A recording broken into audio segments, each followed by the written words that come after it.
நம்முடைய கர்த்தராகிய இயேசு கிறிஸ்துவின் இனிய நாமத்திலே அடியேன் உங்களை வாழ்த்துகிறேன். கிறிஸ்துவுக்குள்ள அருமையான பிள்ளைகளே, சங்கீதம் 129:8 இவ்விதமாக சொல்லப்பட்டிருக்கிறது. கர்த்தருடைய ஆசீர்வாதம் உங்களுக்கு உண்டாவதாக, கர்த்தரின் நாமத்தினால் உங்களை ஆசீர்வதிக்கிறோம் என்று வழிபோக்கர் சொல்லுவதும் இல்லை. கர்த்தருடைய ஆசீர்வாதம் உங்களுக்கு உண்டாவதாக என்றும் கர்த்தருடைய நாமத்தினால் உங்களை ஆசீர்வதிக்கிறோம் என்றும் வழிபோக்கர்கள் சொல்லுவதில்லை என்று இங்கே சொல்லப்பட்டிருக்கிறது. வழிபோக்கர்கள் அப்படியாக சொல்லக்கூடிய ஒரு கிருபையை வேதம் அவர்களுக்கு சாட்சியிடவில்லை. கிறிஸ்துவுக்குள் அருமையானவர்களே, யார் இந்த வழிபோக்கர்? நிச்சயிக்கப்பட்ட இலக்கை நோக்கி சென்று கொண்டிருக்கக்கூடிய ஜனங்களுக்கு முன்பாக இடையிலே வரக்கூடிய ஜனங்கள். இவர்கள் தங்களுடைய வழியிலே பூரணப்படாதவர்கள். இவர்களுடைய ஆரம்பமும் முடிவும் நிச்சயிக்கப்பட்ட இலக்கை உடைய ஒரு பயணமாக இராது. இவர்கள் இடைநிலையிலே வந்து செல்லக்கூடியவர்கள். ஆகவே இங்கே வழிபோக்கர் என்று சொல்லப்பட்டிருக்கிறது. இந்த வழிபோக்கரை குறித்து சொல்லும் பொழுது இவர்கள் போக்கும் வரத்துமாக உள்ளவர்கள். நோவா பேழையில் இருந்து காகத்தை அனுப்புகிறான். ஆதியாகமம் 8ஆம் அதிகாரம் 7வது வசனத்திலே நாம் பார்க்கிறோம். ஒரு காகத்தை வெளியே விட்டான், அது புறப்பட்டு பூமியின் மேல் இருந்த ஜலம் வற்றி போகும் வரைக்கும் போகிறது வருகிறதுமாய் இருந்தது. இந்த காகமானது போக்கும் வரத்துமாக இருந்தது என்று சொல்லப்பட்டிருக்கிறது. அது தன்னை அனுப்பினவனுடைய காரியங்களுக்கு ஏற்ற கிரியைகளை செய்யாத ஒரு கிரியைகளை கொண்டிருக்கிறதாகவே சாட்சியிடப்பட்டிருக்கிறது. இந்த போக்கும் வரத்துமாக இருக்கக்கூடிய இந்த நிகழ்வானது வழிபோக்கராக இருக்கக்கூடிய ஒரு நிலை.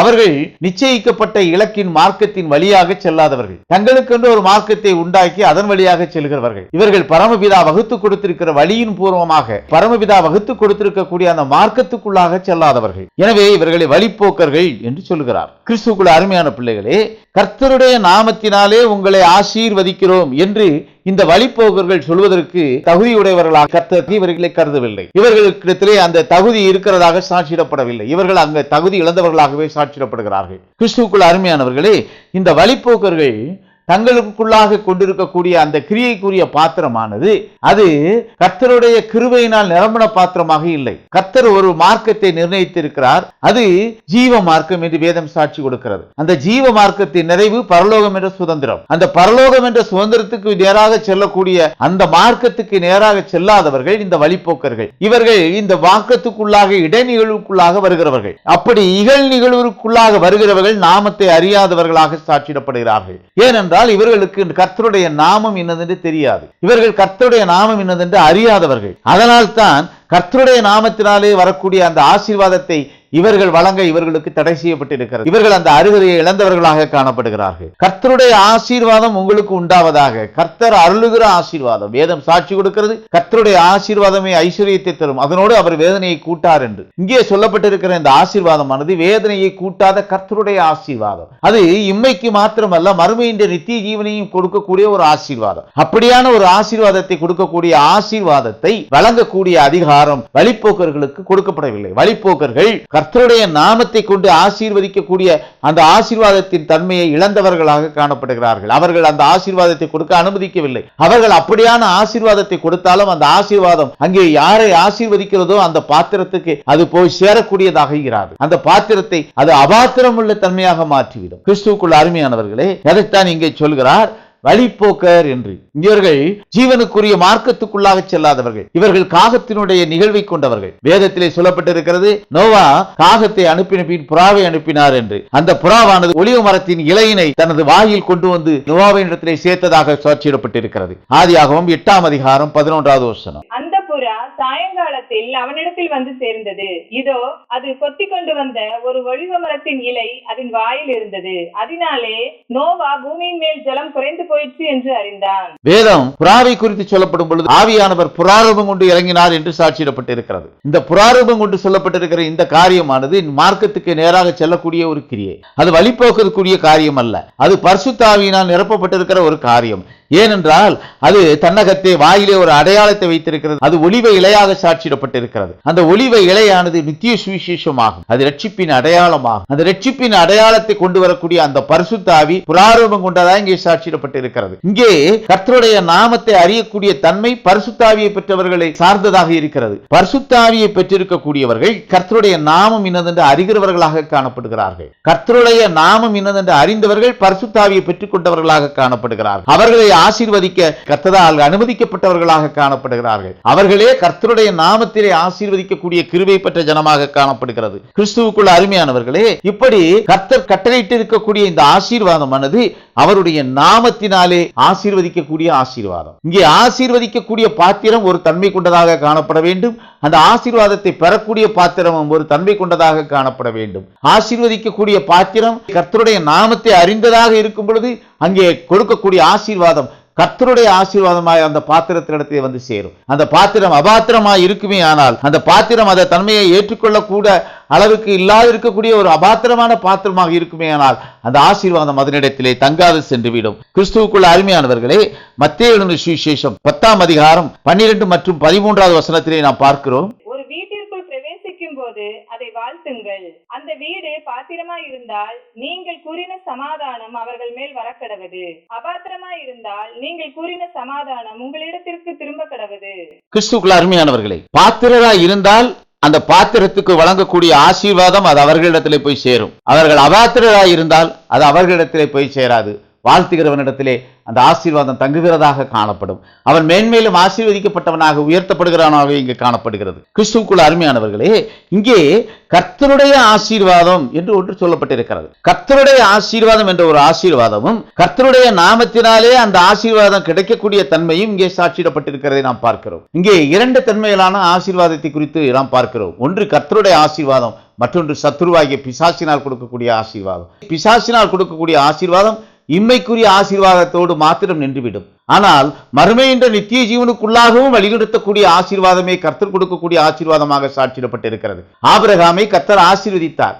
உன் பேரை பெருமைப்படுத்துவேன் என்று சாட்சி கொடுத்தார். உன்னை ஆசீர்வதிக்கவே ஆசீர்வதிப்பேன் என்று சாட்சி கொடுத்தார். அவனுடைய நாமம் இன்றைக்கு வரைக்கும் பெருமைப்படத்தக்கதாக உயர்த்தப்பட்ட ஒரு நாமமாகவே காணப்படுகிறது. அங்கே ஆபிரகாமுக்கு கொடுத்த ஆசீர்வாதமானது மறுமை என்ற நித்திய ஜீவனையும் பெற்றுக்கொள்ளக்கூடிய ஒரு ஆசீர்வாதமாகவே காணப்பட்டது. மெல்கிசேதேக்கு ஆபிரகாமை ஆசீர்வதித்ததை வேதத்தில் நாம் பார்க்கிறோம். ஆதியாகமம் 14ஆம் அதிகாரம் 19 மற்றும் 20 வசனங்களிலே சொல்லப்பட்டிருக்கிறது. அன்றியும் உன்னதமான தேவனுடைய ஆசாரியனாய் இருந்த சாலேமின் ராஜாவாகிய மெல்கிசேதேக்கு அப்பமும் திராட்சரசமும் கொண்டு வந்து அவனை ஆசீர்வதித்து, வானத்தையும் பூமியையும் உடையவராகிய உன்னதமான தேவனுடைய ஆசீர்வாதம் ஆபிராமுக்கு உண்டாவதாக.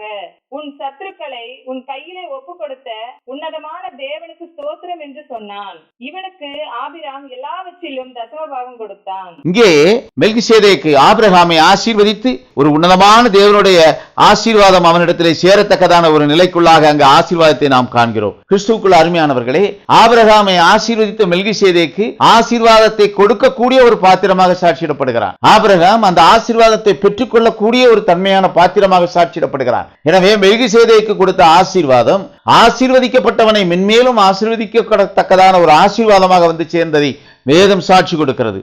கிறிஸ்துவுக்குள்ள அருமையானவர்களே, இங்கே கர்த்தர் ஆசீர்வதிக்க தன் பாத்திரமாக தேர்ந்தெடுக்கப்பட்டவன் இங்கே கர்த்தருடைய ஆசீர்வாதத்தை அந்த பாத்திரத்துக்கு கொடுக்கக்கூடிய ஒரு நிகழ்வை நாம் பார்க்கிறோம். கிறிஸ்துவுக்குள் அருமையானவர்களே, இங்கே பரிசுத்த ஆவியின் தன்மையை கொண்டிருக்கக்கூடிய ஒரு நிலை. அங்கே புறா ஒலிவ இலையை கொண்டு வந்தது என்று சாட்சியிடப்பட்டிருக்கிறது. இந்த ஒலிவ இலையானது சாட்சியின் சுவிசேஷமாக சாட்சியிடப்பட்டிருக்கிறது. இந்த சாட்சியின் சுவிசேஷம் யோவான் ஸ்நானகன் மூலமாக பழைய ஏற்பாட்டின் நிறைவில் சாட்சியிடப்பட்டது. இந்த சாட்சியின் சுவிசேஷமானது புதிய ஏற்பாட்டின் நிறைவிலும் அதே ஆவியின் பலமும் கொண்ட பலமுள்ள தூதன் மூலமாக சாட்சியிடப்படும் என்றே வேதம் சாட்சி கொடுக்கிறதை நாம் பார்க்கிறோம். கிறிஸ்துவுக்குள்ள அருமையானவர்களே, ஆசீர்வதிக்கக்கூடிய ஒரு தன்மையை பெற்றிருக்கக்கூடிய அந்த பாத்திரமானது சீயோன் என்று வேதம் சாட்சி கொடுக்கிறது. சங்கீதம் 128:5 இதை குறித்து நாம் பார்க்கிறோம். கர்த்தர் சீயோனிலிருந்து உன்னை ஆசீர்வதிப்பார். நீ ஜீவனுள்ள நாளெல்லாம் எருசலேமின் வாழ்வை காண்பாய். கர்த்தர் சீயோனிலிருந்து உன்னை ஆசீர்வதிப்பார் என்று இங்கே சங்கீதக்காரன் சொல்கிறான். இங்கே கர்த்தர் தங்கி தாபரிக்கிற ஒரு ஸ்தலமாக சீயோன் சாட்சியிடப்பட்டிருக்கிறது. இந்த சீயோனுடைய தன்மையானது ஆசீர்வதிக்கக்கூடிய பாத்திரமாக அங்கீகரிக்கப்படக்கூடிய ஒரு நிலை. ஏனென்றால் கர்த்தர் இந்த சீயோனில் இருந்து ஆசீர்வாதத்தை கொடுக்கிறார். இந்த சீயோன் கர்த்தருடைய ஆசீர்வாதம் உங்களுக்கு உண்டாயிருப்பதாக என்று சாட்சியிடக்கூடிய அந்த ஆசீர்வாதத்தை கொடுக்கக்கூடிய தன்மையிலான பாத்திரமாக சாட்சியிடப்பட்டிருக்கிறது. கிறிஸ்துவுக்குள்ள அருமையானவர்களே, கர்த்தர் சீயோனிலே தங்கியிருக்கிறபடியினால் அங்கே கர்த்தருடைய நாமம் இன்னென்று சீயோன் அறிந்ததாக சாட்சியிடப்பட்டிருக்கிறது. கர்த்தருடைய நாமத்தை அறிந்திருக்கக்கூடிய ஒரு நிலை சீயோனின் நிலையாக வேதம் சாட்சி கொடுக்கிறது. சீயோனை கர்த்தர் தன்னுடைய ஜனத்தை ஆசீர்வதிக்க தேர்ந்தெடுத்திருக்கிறார். அது கொடுக்கக்கூடிய ஆசீர்வாதமானது கர்த்தர் கொடுக்கக்கூடிய ஆசீர்வாதமாக சாட்சியிடப்பட்டிருக்கிறது. அது கர்த்தத்துவத்துக்குள்ளாகவும் தேவத்துவத்துக்குள்ளாகவும் கொடுக்கப்படுகிற ஆசீர்வாதமாக காணப்படுகிறது. பிசாசு கர்த்தரை சோதிக்கும் பொருட்டாக அங்கே உயர்ந்த மலையின் மீது கொண்டு போய் அவரை நிறுத்தி சகல ராஜ்யங்களையே காட்டி இவை அவற்றினுடைய மகிமையும் ஆளுமையும் எனக்கு கொடுக்கப்பட்டிருக்கிறதாக கூறி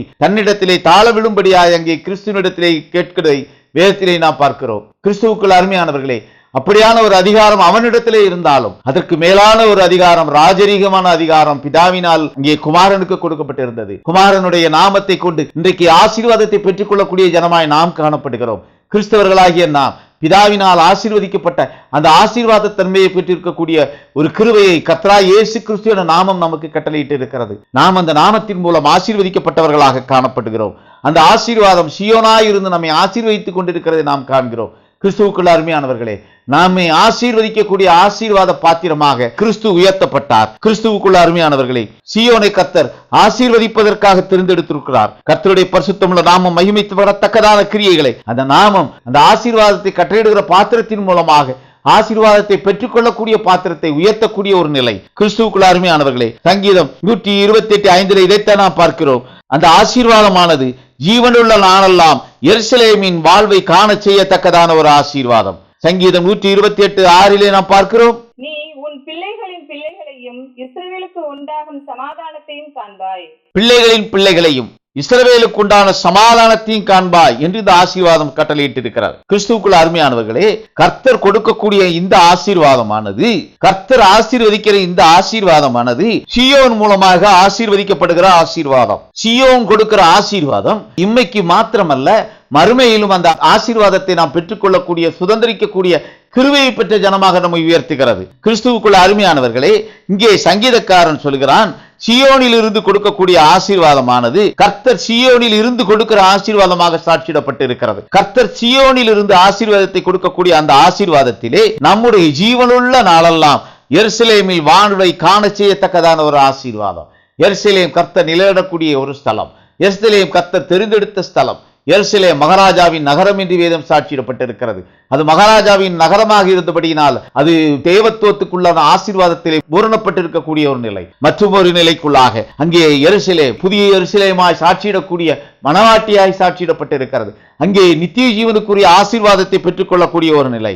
கிறிஸ்துவுக்குள்ள அருமையானவர்களே, ஜீவனுள்ள நாளெல்லாம் என்று சொல்லப்பட்டிருக்கிறது.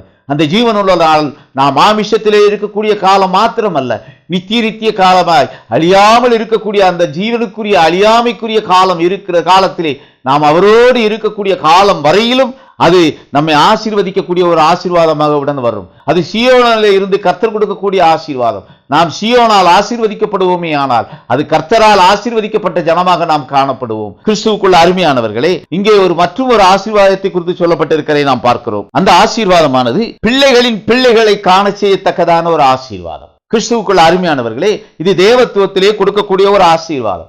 பிள்ளைகளின் பிள்ளைகளை காணக்கூடிய ஒரு கிருபை, அது கர்த்தர் கொடுக்கக்கூடிய ஆசீர்வாதம் என்று சாட்சியிடப்பட்டிருக்கிறது. பிள்ளைகளின் பிள்ளைகளை கர்த்தரை தேடாதவர்களும் கண்டுகொண்டிருக்கிறார்கள். அப்படியான ஒரு ஆசீர்வாதத்தை புறஜாதிகளும் பெற்றுக் கொண்டிருக்கிறார்கள். அப்படி நாம் பார்க்கும் பொழுது இந்த பிள்ளைகளின் பிள்ளைகளை காண்பதனால் மாத்திரம் வரக்கூடிய இந்த ஆசீர்வாதம் கர்த்தத்துவத்திலே கர்த்தரால் நமக்கு கொடுக்கப்படுகிற ஆசீர்வாதம் அல்ல. சீயோனில் இருந்து நமக்கு கொடுக்கப்படுகிற ஆசீர்வாதம் அல்ல. கர்த்தர் சீயோனில் இருந்து ஆசீர்வதிக்கிற ஆசீர்வாதம் அல்ல. அதற்கு மேலான ஒரு ஆசீர்வாதம் இங்கே கட்டளையிடப்பட்டிருக்கிறது. இஸ்ரவேலுக்கு உண்டாகும் சமாதானத்தை கொடுக்கக்கூடிய ஒரு ஆசீர்வாதம். அது இஸ்ரவேலுக்கு சமாதானத்தை கொடுத்திருக்கிறதே, இஸ்ரவேலுக்கு நித்திய ஜீவனை கொடுத்திருக்கிறதே, அந்த ஜீவனை கொடுக்கக்கூடிய ஆசீர்வாதம் என்று வேதம் சாட்சி கொடுக்கிறது. கிறிஸ்துவுக்குள்ள அருமையானவர்களே, நாம் எருசலேமின் வாழ்வை காண்பதோடு மாத்திரமல்ல, பிள்ளைகளின் பிள்ளைகளை காண்பதோடு மாத்திரமல்ல, நாம் இஸ்ரவேலுக்கு உண்டான சமாதானத்தையும் பெறக்கூடிய ஆசீர்வாதமே சீயோன் கொடுக்கக்கூடிய ஆசீர்வாதம். சீயோனினால் ஆசீர்வதிக்கப்பட்ட ஜனத்துக்கு கிடைக்கக்கூடிய ஆசீர்வாதம். கிறிஸ்துவுக்குள்ள அருமையானவர்களே, நாம் சீயோனாய் தெரிவிக்கக்கூடிய வார்த்தையின் இடத்திலே கிடைக்கக்கூடிய ஆசீர்வாதத்தை பெற்ற ஜனமாக நாம் மாறுவதற்காக நம்முடைய பாத்திரம் அத்தகைய கிரியைக்குள்ளாக அது ஆசீர்வதிக்கப்பட நாம் கிருபையினால் வழிநடத்தப்படுகிறவர்களாகவே காணப்படுகிறோம். கிறிஸ்துவுக்குள்ள அருமையானவர்களே, இஸ்ரவேலுக்கு உண்டான ஆசீர்வாதம் இஸ்ரவேல் என்று இங்கே சொல்லப்பட்டிருக்கிறது. இந்த இஸ்ரவேலானது யாக்கோபை குறிக்கிறதாகும். யாக்கோபுக்கு நித்திய ஜீவன் என்று வேதம் சாட்சி கொடுக்கிறது. கர்த்தர் தம்மை குறித்து சாட்சி கொடுக்கும் போதும் தாம் ஆபிரகாமின் தேவனும் ஈசாக்கின் தேவனும் யாக்கோபின் தேவனும் ஆகிய தேவன் ஜீவனுள்ளோருக்கெல்லாம் தேவன் என்று சாட்சி கொடுக்கிறதை மத்தேயு சுவிசேஷம் 22 அதிகாரம் 31 வசனத்திலே நாம் பார்க்கிறோம். மேலும் மரித்தோர் உயிர்த்தெழுதலை பற்றி, நான் ஆபிரகாமின் தேவனும் ஈசாக்கின் தேவனும் யாக்கோப்பின் தேவனுமாயிருக்கிறேன் என்று தேவனால் உங்களுக்கு உரைக்கப்பட்டிருக்கிறதை நீங்கள் வாசிக்கவில்லையா? கிறிஸ்துவுக்குள் அருமையானவர்களே, இங்கே சியோனுக்குரிய ஆசீர்வாதம், யாக்கோபு பெற்றுக்கொள்ளக்கூடிய ஆசீர்வாதம், இஸ்ரவேல் பெற்றுக்கொண்ட ஆசீர்வாதம், அந்த ஆசீர்வாதம் ஜீவனுள்ளோருடைய தேசத்திலே பங்கடைய செய்யக்கூடிய ஆசீர்வாதம். நாம் பிள்ளைகளின் பிள்ளைகளோ காண்கிறதோடு மாத்திரம் இருக்கக்கூடிய ஆசீர்வாதமாக அது காணப்படவில்லை. அதற்கு மேலான ஒரு ஆசீர்வாதமாய் நித்திய காலமாய் அவரோடு அவருடைய ராஜ்யத்துக்குள்ளாக அவரை தரிசிக்கிறவர்களாக நாம் காணப்படும் அந்த கிருபையை பெற்றுக்கொள்ளக்கூடிய ஒரு ஆசீர்வாதமாகவே சாட்சியிடப்பட்டிருக்கிறது. எருசலேமிலே வாழ்வை காணக்கூடிய ஒரு ஆசீர்வாதம், பிள்ளைகளின் பிள்ளைகளை காணக்கூடிய ஒரு ஆசீர்வாதம், மற்றும் இஸ்ரவேலுக்கு உண்டான ஜீவனுக்குரிய அந்த சமாதானத்தை பெற்றுக்கொள்ளக்கூடிய ஆசீர்வாதம். இந்த ஆசீர்வாதங்கள் யாவும் சியோனில் இருந்து கொடுக்கக்கூடிய ஆசீர்வாதம். இந்த ஆசீர்வாதங்களை வழிப்போக்கர்கள் கொடுக்கிறதில்லை. இந்த வழிப்போக்கன் வேண்டுமென்றால் தேவத்துவத்துக்குரிய ஆசீர்வாதத்தை பெற்றுக்கொள்ளலாம். இவர்கள் கொடுக்கக்கூடிய சுவிசேஷத்தின் மூலமாக தேவத்துவத்துக்குரிய ஆசீர்வாதத்தை பெற்றுக்கொள்ளலாம். ஆனால் நித்திய காலமாய் அழியாமையாய் இருக்கக்கூடிய ஜீவனுக்குரிய அந்த ஆசீர்வாதத்தை, இஸ்ரவேலுக்கு அருளப்பட்டிருக்கிற அந்த சமாதானத்தை பெற்றுக்கொள்ள இயலாதிருக்கிறதாகவே காணப்படுகிறது. ஏனென்றால் கர்த்தருடைய நாமத்தினாலே ஆசீர்வதிக்கக்கூடிய ஆசீர்வாதத்தை வழிப்போக்கர்களுக்கு கட்டளையிடவில்லை என்று வேதம் சாட்சி கொடுத்தது நாம் பார்க்கிறோம். கிறிஸ்துவுக்குள் அருமையானவர்களே, யார் இந்த சியோன்? இந்த சியோனை குறித்து வேதம் எவ்விதமாக சாட்சியிடப்பட்டிருக்கிறது? சங்கீதம் 9:11 நாம் பார்க்கிறோம். இருக்கிற கர்த்தரை கீர்த்தனம் பண்ணி அவர் செய்கைகளை ஜனங்களுக்குள்ளே அறிவியுங்கள். சியோனிலிருந்து கர்த்தர் ஆசீர்வதிப்பார் என்று சொல்லப்பட்டிருக்கிறது. அதை நாம் பார்த்தது போல கர்த்தர் சியோனிலிருந்து ஆசீர்வதிக்கக்கூடிய அந்த ஆசீர்வாதமானது கர்த்தர் அந்த சியோனிலே தங்கி தாபரிக்கிறதுனால் கிடைக்கக்கூடிய ஆசீர்வாதம், அந்த சியோனுக்கு கிடைத்திருக்கிற ஆசீர்வாதம். அந்த சியோன் அதை பகிர்ந்து கொடுக்கக்கூடிய ஒரு நிலை. சியோனில் இருந்து அந்த ஆசீர்வாதம் அந்த சியோனின் தன்மையை ஒத்திருக்கக்கூடிய ஜனங்களுக்குள்ளாக சியோனில் இருந்து அனுப்பப்படுகிற ஆசீர்வாதமாக காணப்படுகிறது. பாத்திரமாய் காணப்படுகிறவன் அந்த சியோனின் சுவிசேஷத்தை அங்கீகரிக்கிறவனாக காணப்படுகிறான். அவன் அந்த சுவிசேஷத்துக்கு செவிசாய்க்கிறவனாக பாத்திரனாக காணப்படுகிறான். அப்படி பாத்திரனாக காணப்படுகிறவன் இடத்திலே கர்த்தர் தங்கி தாபரிக்கக்கூடிய வார்த்தை தங்கி தாபரிக்கிறதாகவே வேதம் சாட்சி கொடுக்கிறது. கிறிஸ்துவுக்குள்ள அருமையானவர்களே, கர்த்தர் வாசம் செய்யும் ஸ்தலமாக இங்கே சியோன் சாட்சியிடப்பட்டிருக்கிறது. மற்றொரு காரியத்தை பார்க்கிறோம். சங்கீதம் 14:7 இஸ்ரவேலுக்கு ரட்சிப்பு வருவதாக. கர்த்தர் தம்முடைய ஜனத்தின் சிறையிருப்பை திருப்பும் போது யாக்கோப்புக்கு களிப்பும் இஸ்ரவேலுக்கு மகிழ்ச்சியும் உண்டாகும். ரட்சிப்பின் செய்தியை சாட்சியிடக்கூடிய பாத்திரம் சியோன். அங்கே ரட்சிப்பின் வார்த்தை வரும். அங்கே ரட்சிப்புக்குரிய விடுதலைக்குரிய வார்த்தை அங்கே கட்டளையிடப்பட்டிருக்கிறது. விடுதலை பிசாசினால் அடிமைப்பட்டிருக்கிறவர்களுக்கு அளிக்கக்கூடிய விடுதலை, தேவத்துவத்திலே கட்டுண்டவர்களுக்கு அளிக்கக்கூடிய விடுதலை. அந்த விடுதலையானது சியோனில் இருந்து கட்டளையிடக்கூடிய வார்த்தையின் மூலமாக உருவாகிறது. ரட்சிப்பின் செய்தியை சாட்சியிடுகிறவன் சியோனாக சாட்சியிடப்படுகிறான். ஏனென்றால் ரட்சிப்பு கர்த்தரிடத்திலிருந்து வருகிறது. கர்த்தர் சியோனிலே தங்கி தாபரிக்கிறவராக இருக்கிறார். எனவே அந்த ரட்சிப்பின் செய்தி விடுதலையை கொடுக்கிற செய்தியாக சியோனில் இருந்து வெளிவருகிறதை நாம் பார்க்கிறோம்.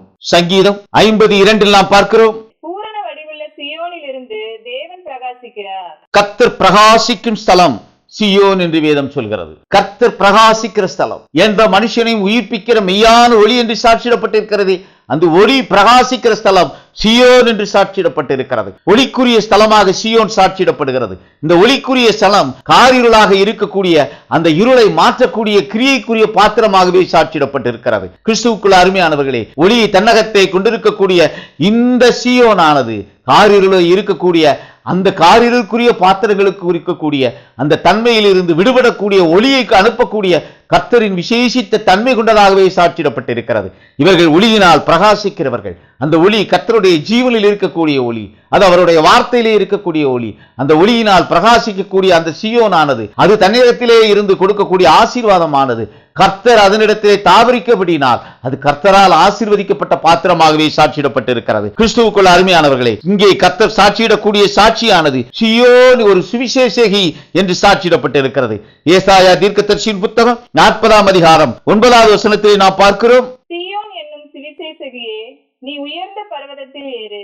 எருசலேம் என்னும் சுவிசேஷகியே, நீ உரத்த சத்தமிட்டு கூப்பிடு. பயப்படாமல் சத்தமிட்டு யூதா பட்டணங்களை நோக்கி, இதோ உங்கள் தேவன் என்று கூறு. இந்த சுவிசேஷமானது ரட்சிப்பின் செய்தியை கொடுக்கக்கூடிய சுவிசேஷம். இங்கே சியோன் இடத்திலே ரட்சிப்புக்குரிய வார்த்தை வெளிப்படும். அந்த வார்த்தை சுவிசேஷமாக அறிவிக்கப்படும். சியோன் ரட்சிப்புக்குரிய வார்த்தையை வெளிக்கொணரும். இந்த சியோனால் ஆசீர்வதிக்கப்படுகிற ஜனங்கள் கர்த்தரால் ஆசீர்வதிக்கப்பட்ட ஜனங்களாகவே சாட்சியிடப்படுகிறார்கள். கிறிஸ்துவுக்குள்ள அருமையானவர்களே, சங்கீதம் 102:22 நான் பார்க்கிறோம், சீயோனில் கர்த்தருடைய நாமத்தையும் எருசலேமில் அவருடைய துதியையும் பிரஸ்தாபப்படுத்துவார்கள். சீயோன் கர்த்தருடைய நாமத்தை அறிந்த ஸ்தலமாக சாட்சியிடப்பட்டிருக்கிறது. கர்த்தருடைய நாமம் இன்னதென்று அறிந்தவனாக சீயோன் சாட்சியிடப்படுகிறான். இந்த சீயோன் பர்வதமானது கர்த்தருடைய நாமத்தை சாட்சியிடக்கூடிய சாட்சியாக அமைகிறது. கர்த்தருடைய நாமத்தினால் அது ஆசீர்வதிக்கிற பாத்திரம், வழிபோக்கனாக அல்ல. அது நித்திய ஜீவனுக்குரிய மார்க்கத்திலே செல்லக்கூடிய பாத்திரமாக இருக்கிறபடினால் அது கர்த்தருடைய நாமம் இன்னதென்று அறிந்த பாத்திரம். கர்த்தருடைய கிரியைகளுக்கு ஏற்ற நாமத்தை வேதம் சாட்சி கொடுக்கிறது. அந்த நாமங்களை அறிந்ததை சீயோன் என்று வேதம் சாட்சி கொடுக்கிறது. இந்த சீயோன் ஆசீர்வதிக்கப்பட்ட கர்த்தரால் அனுமதிக்கப்பட்ட பாத்திரமாகவே வேதம் சாட்சி கொடுக்கிறது. கர்த்தருடைய ஆசீர்வாதத்தை இந்த சீயோன் தன்னுடைய ஜனங்களை ஆசீர்வதிக்கிற பாத்திரமாக வெளிப்படுத்துகிறது. கிறிஸ்துவுக்குள்ள அருமையானவர்களே, சீயோன் கர்த்தருடைய நாமத்தை அறிந்த ஜனம். இங்கே கர்த்தருடைய நாமம் இன்னது அறிந்த ஜனமாக அந்த சீயோனானது உயர்த்தப்பட்டிருக்கிறது. மற்ற எல்லா பர்வதங்களை காட்டிலும் சீயோன் பர்வதம் உயர்ந்த பர்வதம் என்று வேதம் சாட்சி கொடுக்கிறதை அந்த சீயோன் கர்த்தருடைய நாமத்தை அறிந்தது. அது கர்த்தர் யார் என்று அறிந்தது. அது தேவன் யார் என்று அறிந்தது. அது தேவனாகிய கர்த்தர் யார் என்று அறிந்தது. அது சர்வ வல்லமையுள்ள தேவன் யார் என்று அறிந்தது. அது யெகோவா யார் என்று அறிந்தது. அது கர்த்தராகிய இயேசு கிறிஸ்து யார் என்று அறிந்தது. அது தேவனுடைய நாமமாகிய வார்த்தை இன்னதென்று அறிந்தது. இப்படியான தன்மையை பெற்றிருக்கக்கூடிய சீயோன் கொடுக்கக்கூடிய ஆசீர்வாதம் கர்த்தர் ஆசீர்வதிக்கிற ஆசீர்வாதமாகவே காணப்படுகிறது. கிறிஸ்துவுக்குள்ள அருமையானவர்களே, கர்த்தருடைய ஆசீர்வாதம் சீயோன் பர்வதத்திலிருந்து வெளிப்படக்கூடிய ஆசீர்வாதம். இந்த சீயோனானது கர்த்தருடைய நாமத்தை அறிந்திருக்கிறபடியினால், கர்த்தர் இன்னார் என்று அறிந்திருக்கிறபடியினால் அது கொடுக்கக்கூடிய ஆசீர்வாதம் கர்த்தர் இன்னார் என்று அறிந்து அது கொடுக்கக்கூடிய ஆசீர்வாதமாக சாட்சியிடப்பட்டிருக்கிறது. கிறிஸ்துவுக்குள்ள அருமையானவர்களே, சீயோன் சத்தியத்தை அறிந்தவளாக வேதம் சாட்சி கொடுக்கிறது. சீயோன் சத்தியத்தை அறிந்தவள். சத்தியத்தை அறிந்திருக்கக்கூடிய ஒரு நிலையிலே அவளிடத்திலிருந்து வேதம் வெளிப்படுகிறதாக ஏசாயா தீர்க்கதரிசியின் புத்தகம் 2ஆம் அதிகாரம் 3வது வசனத்தை நாம் பார்க்கிறோம். திரளான ஜனங்கள் புறப்பட்டு வந்து நாம் கர்த்தரின் பர்வதத்துக்கும் யாக்கோபின் தேவனுடைய ஆலயத்துக்கும் போவோம், வாருங்கள். அவர் தமது வழிகளை நமக்கு போதிப்பார், நாம் அவர் பாதைகளில் நடப்போம் என்பார்கள். ஏனெனில் சீயோனில் இருந்து வேதமும் எருசலேமில் இருந்து கர்த்தரின் வசனமும் வெளிப்படும். சீயோன் சத்தியத்தை அறிந்தவள். சீயோனுக்கு எது சத்தியம் என்று தெரியும். சீயோனுக்கு வேதத்தில் உள்ள ரகசியங்களை அறியக்கூடிய கிருபை பெற்ற பாத்திரமாகவே சாட்சியிடப்பட்டிருக்கிறது. கிறிஸ்துவுக்குள்ள அருமையானவர்களே, மறைக்கப்பட்டிருக்கிற முத்திரிக்கப்பட்ட ரகசியங்களை சீயோன் அறிவாள். சீயோன் தன்னகத்தை நாமத்தை அறிந்திருக்கிறபடியினால் சீயோன் சத்தியத்தை அறிந்தவளாக சாட்சியிடப்படுகிறாள். சீயோன் என்று சுவிசேஷகி சத்தியத்தை சாட்சியிடக்கூடிய சாட்சியாக சாட்சியிடப்பட்டிருக்கிறார். இந்த சீயோனால் கொடுக்கக்கூடிய ஆசீர்வாதம் கர்த்தருடைய ஆசீர்வாதமாக அருளப்பட்டிருக்கிறது. அது பிள்ளைகளுடைய பிள்ளைகளையும் இஸ்ரவேலுக்கு உண்டான சமாதானத்தையும் காணக்கூடிய ஆசீர்வாதமாக சாட்சியிடப்பட்டிருக்கிறது.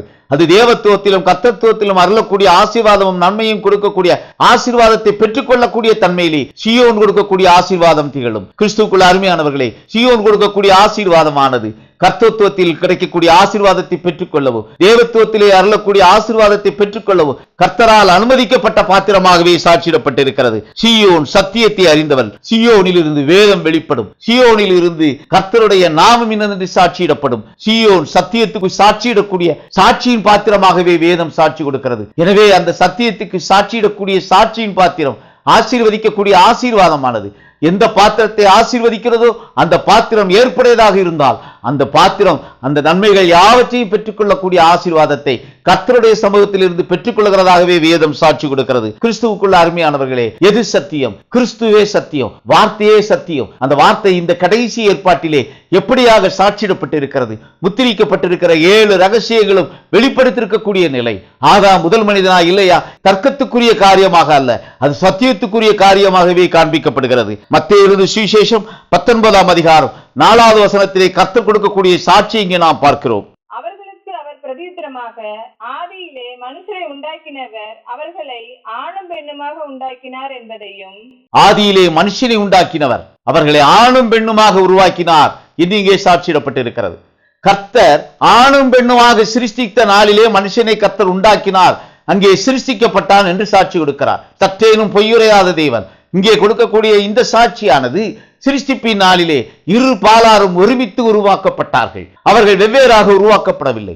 ஆதாமுக்கு பின்னர் காலம் கழித்துதான் அங்கே ஏவாள் என்ற மாமிச சரீரம் ஆதாமோடு இணைக்கப்பட்டது. ஆனால் அதற்கு முன்பாக சிருஷ்டிப்பின் கிரியைகள் நடந்தது. அந்த சிருஷ்டிப்பின் கிரியைகளுக்குள்ளாக வரும் பொழுது அங்கே உருவாக்கப்பட்ட மனிதனானவன் ஆணாகவும் பெண்ணாகவும் இரு பாலாருமாக உருவாக்கப்பட்டார்கள். இதையே கர்த்தர் சாட்சி கொடுக்கிறார். மனுஷகுமாரன் சாட்சி கொடுத்திருக்கிறார். ஆதியாகமம் 1:27 கிரியைக்குரிய சாட்சியை அங்கே மோசேயின் ஆகமம் சாட்சி கொடுக்கிறது.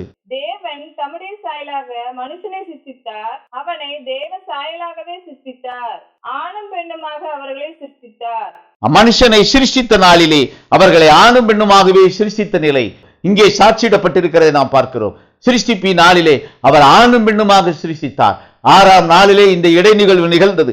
6 நாளுமாக அவருடைய சிருஷ்டிப்பின் காரியங்கள் எல்லாம் நிறைவேறினது. நாட்களை குறித்த காரியத்திலே அங்கே 7 நாட்கள் என்று சொல்லப்பட்டிருக்கிறது. 24 மணி நேரம் கொண்டிருக்கக்கூடிய ஒரு கால அளவுக்குரிய காலம் அல்ல. கிறிஸ்துவுக்குள் அருமையானவர்களே, அங்கே 4ஆம் நாளிலே சூரியனும் சந்திரனும் உருவாக்கப்பட்டது. காலத்தினை அறிந்து கொள்வதற்காக கர்த்தர் சந்திரனை நியமித்ததாக வேதம் சாட்சி கொடுத்திருக்கிறதை நாம் பார்க்கிறோம். இங்கே நாட்களை அறியத்தக்கதாக நாம் சூரியனை ஒரு நாளுக்குரிய காலத்திற்காக நாம் பயன்படுத்தக்கூடிய கால அளவாக கணிக்கப்பட்டிருக்கிறது. இவைகள் எல்லாம் உருவாக்கப்படுவதற்கு முன்பாகவே அங்கே சாயங்காலமும் விடிய காலமும் ஆகி ஒவ்வொரு நாளும் கழிந்து அங்கே 6 நாட்களும் தன்னுடைய கிரியைகளை அவர் நிறைவேற்றினார். அவர் 7ஆம் நாள் ஓய்ந்திருந்தார் என்றே வேதம் சாட்சி கொடுக்கிறது. ஆதியாகமத்திலே நாம் பார்க்கிறோம் 1ஆம் அதிகாரம் 31வது வசனத்திலே, அப்பொழுது தேவன் தாம் உண்டாக்கின எல்லாவற்றையும் பார்த்தார், அது மிகவும் நன்றாயிருந்தது.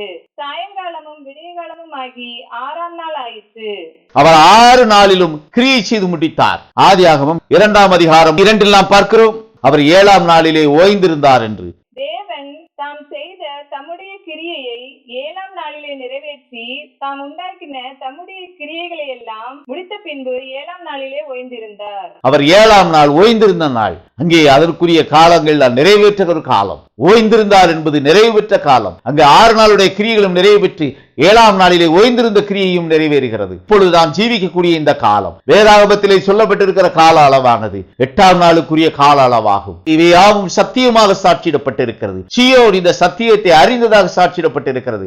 எனவே இந்த சீயோனு கொடுக்கக்கூடிய ஆசீர்வாதம் கர்த்தருடைய சமூகத்திலிருந்து தேவத்துவத்துக்கும் கர்த்தத்துவத்துக்கும் கிடைக்கக்கூடிய ஆசீர்வாதத்தை கொடுக்கக்கூடிய பாத்திரமாகவே காணப்படுகிறது. இங்கே எருசலேமின் வாழ்வையும் அங்கே பிள்ளைகளின் பிள்ளைகளையும் இஸ்ரவேலுக்கு உண்டான சமாதானமாகிய நித்திய ஜீவனையும் பெற்றுக் கொள்ளக்கூடிய ஆசீர்வாதம் சீயோன் கொடுக்கக்கூடிய ஆசீர்வாதமாகும். கிறிஸ்துவுக்குள்ள அருமையானவர்களை, சத்தியத்துக்கு சாட்சியிடக்கூடிய அந்த கிருபாசன தண்டையிலே, அந்த சீயோன் அண்டையிலே நாம் ஒன்று கூட்டப்பட்டிருக்கிறோம். நாமும் இம்மைக்குரிய ஆசீர்வாதத்தையும் மறுமைக்குரிய ஆசீர்வாதத்தையும் கர்த்தர் நமக்கு அருளும்படியாய் சீயோன் அண்டையிலே ஒன்று கூடுவோம். கர்த்தர் பெரிய காரியங்களை செய்வார். ஆமென், ஆமென்.